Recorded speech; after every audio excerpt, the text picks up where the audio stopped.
안녕하십니까. 자유와 과학으로 국민의 진정한 힘을 만드는 제22대 국회의원 박충건입니다.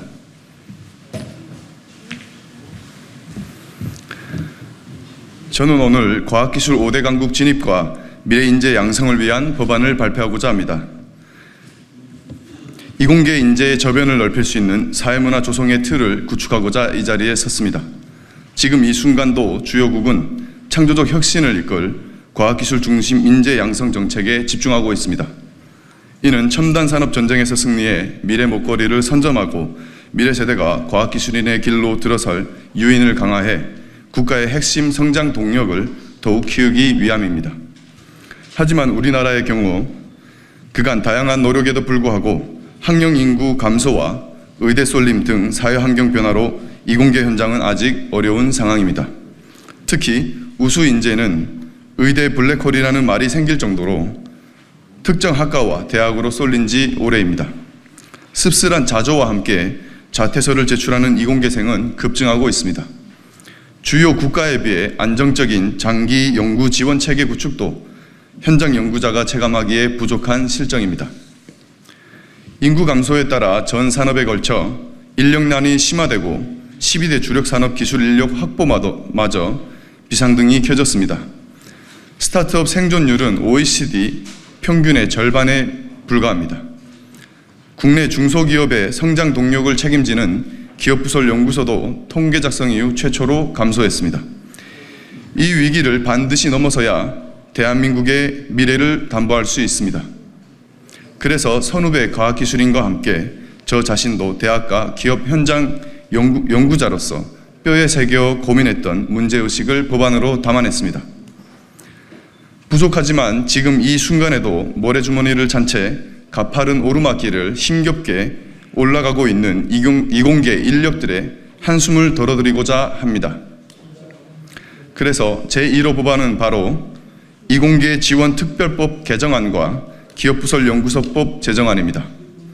우선 이공계 지원 특별법은 이공계 대학원생이 불안해하지 않고 안정적으로 학업과 연구를 수행할 수 있도록 스타이펜드, 즉 연구생활 장학금 지원 방안을 마련하고 재정을 지원하는 내용을 담았습니다.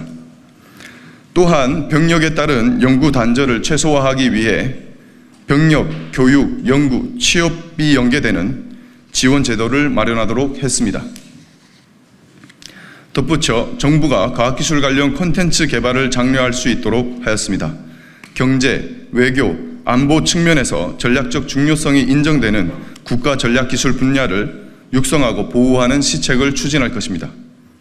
아울러 연구원의 육아기 근로기간 단축을 허용함으로써 일 때문에 가족과 멀어지거나 경력이 단절되지 않도록 일가정 양립이 가능한 연구 문화를 구축하도록 했습니다. 다음으로는 기업부설 연구소법을 발의했습니다. 기존 민간 R&D와 기업부설 연구소 지원에 관한 근거법은 변화한 정책 환경을 종합적으로 대응하지 못한다는 현장의 목소리를 반영했습니다.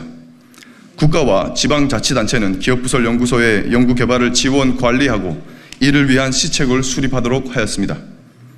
기업부설 연구소 통계 작성 및 실태조사, 연구개발, 금융, 세제, 인력 등 기업부설 연구소 지원 사항을 규정했습니다. 기업 연구개발 활동 유공자 포상, 기업 연구개발 진흥의 날 지정과 같은 지원 전반에 관한 사항을 명시했습니다.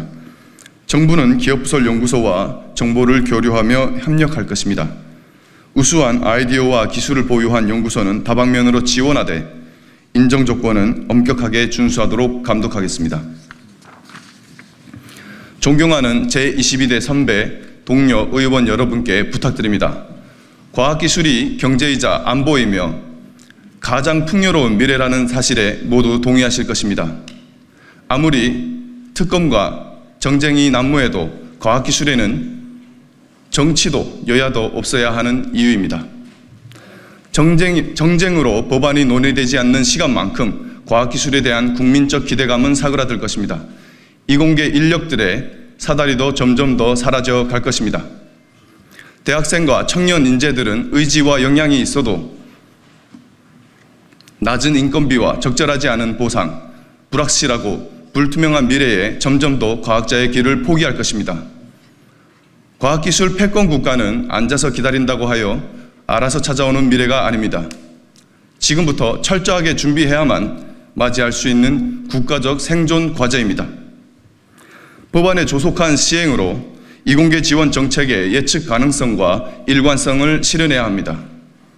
이공계에 대한 대국민 인식 제고와 정부 정책의 신뢰를 구축하는 데 동참해 주시기 부탁드립니다. 진정한 보수주의자는 국가와 미래를 위해 반드시 해야 하는 일을 합니다. 우리 함께 책임 있는 변화를 만들어 갑시다. 막힌 길은 뚫고 없는 길은 만들어 갑시다. 그리하여 우리 이공계 인재들이 보람과 사명감으로 걱정 없이 연구에만 집중하고 슬기로운 랩실 생활이 될 수 있도록 우리 함께 만들어 갑시다. 안타깝게도 제21대 국회 마지막까지 정쟁에 휩싸여 많은 민생 법안이 폐지되었습니다. 그런데 제22대 국회가 열리자마자 민주당은 다시 특검과 탄핵만 외치고 있습니다. 국민께서 눈살을 찌푸리실 행동은 멈추고 민생국회에 동참해 주시길 부탁드립니다.